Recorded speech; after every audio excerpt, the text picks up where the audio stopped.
had used 2 spaces, and then we talked about the yogurt store being a franchise. Why is a franchise more beneficial to a landlord? It's because it's less risky.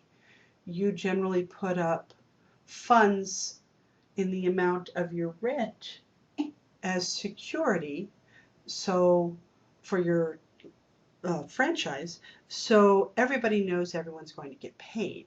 There's less risk for the landlord, so they can negotiate lower payments. Now that said, even Steve was able to share that they paid somewhere around $12. That still is almost $3,000 per month. They're not open on Sundays. They're not open until 11, so I broke it down to they're open about 54 hours per week. In speaking with the salesperson that was there, she shared that in their busiest times, they get about 15 people per hour at this point. We had 15 people or thereabouts in our group, and the cost for our yogurt totaled about $60. So even if they had every hour that they're open at about $60, so the peak, that's still only bringing them in at $3,200 for the month. So they're going to need to build clientele in order to be able to make ends meet. And I'm hoping they're able to do that. But it does tell you that it's not necessarily huge profits, especially right off the bat. As you're looking at fixtures, allow 3 feet between racks. And keep in mind that the fire leading from the main entry to the fire exit or through the store is considered a major aisle, so plan for that to be 6 feet, and you can't block a fire exit or a fire aisle. You can look anywhere you need to for fixtures depending upon the type of business that you're going to be planning. Here's one display warehouse. It had a lot of variety.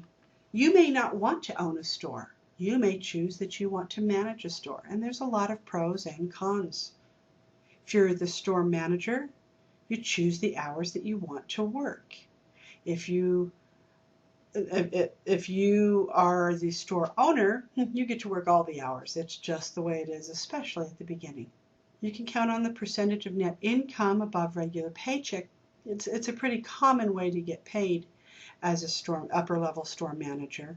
That way you have incentive to help increase sales levels. There's more security when you're the store manager rather than a store owner, especially if you're working with a franchise or with a company store like Fred Meyer or something like that. At the management level, you generally have input regarding decision making, but as we move down into the cons, the final decision making may not be part of the scope of your position, and you may not agree with the decisions that are made. You may have limited income because no matter what you sell, the structure of your pay is preset, and you're really helping someone else or some other team of people reach their dream instead of reaching your own dream. And if that's important to you, then that's something you need to consider. I'm not trying to steer you toward one or the other. They both have good and bad.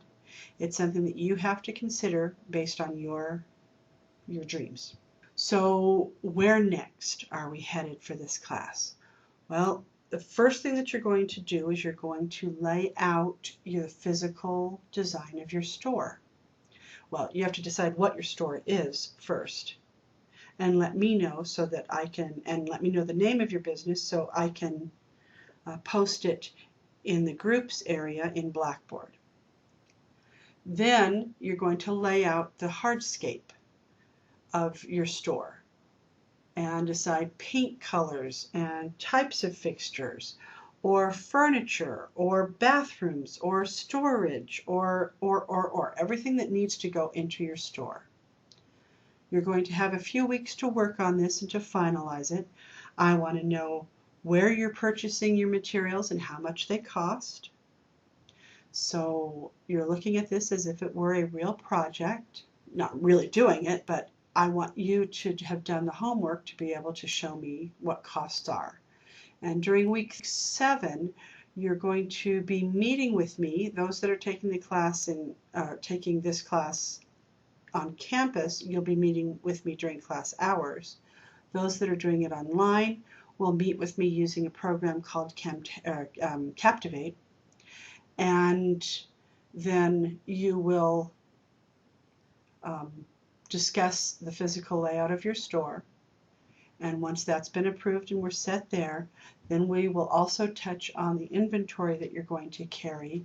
And then your next phase is to develop the inventory list. So I want to know what you want to buy, how much it's going to cost wholesale, and where you're going to buy it from. And that won't be till after week 7. Right now, I just want you to focus on the physical layout of your store.